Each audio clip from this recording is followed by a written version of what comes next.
Helen Nesbitt, Ben and Sandy Nesbitt, Margaret Nesbitt Hicks. 3 generations of the Nesbitts have forever fueled the flame in Richland Two. Helen was a beloved science teacher in Dennisville in the mid-50s. She really enjoyed District 2. She thought Dennisville was just the best place she'd ever taught. I enjoyed her association there, enjoyed the administrators and the teachers. Some of her best friends were teachers at Dent. And interestingly enough, I was a student at Dennisville when she was there, and the only one in my 9th grade homeroom who did not have Mrs. Nesbitt for science. Education is part of the genes in the mother's side of the family. 7 children and 6 of them worked in education. Ben Nesbitt fought against becoming a teacher, opting for many years doing jobs involving manual labor. But once he earned his teaching degree, there was no stopping him as he worked his way up to become principal of Spring Valley High School. I met Ben in 1965 when we both started working in Richland Two at E.L. Wright Junior High School then.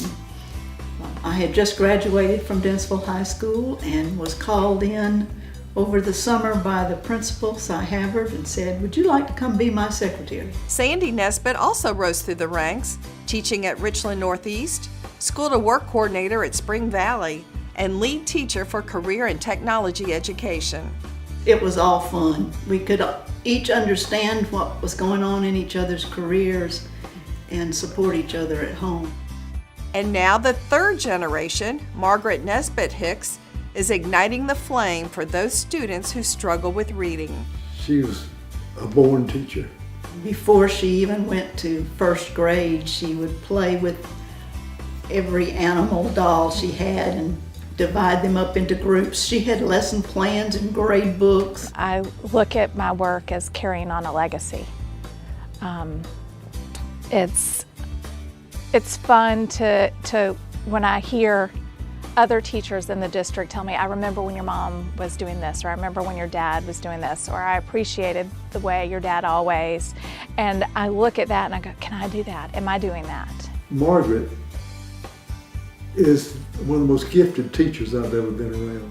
She just knows, she just knew, and she can just go in a classroom with kids and that are climbing up the walls and very quietly get them settled down and use these strategies that old-timey teachers didn't use. My first full-time teaching job, I taught next to an art teacher who had taught with my grandmother.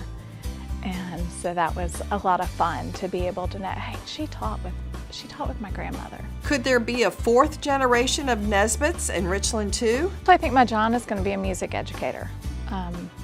When he was in elementary school, he wanted to teach elementary school music. He's in middle school now and he wants to be a band director in the middle school. So we'll see how that changes, if that changes to high school once he gets to high school.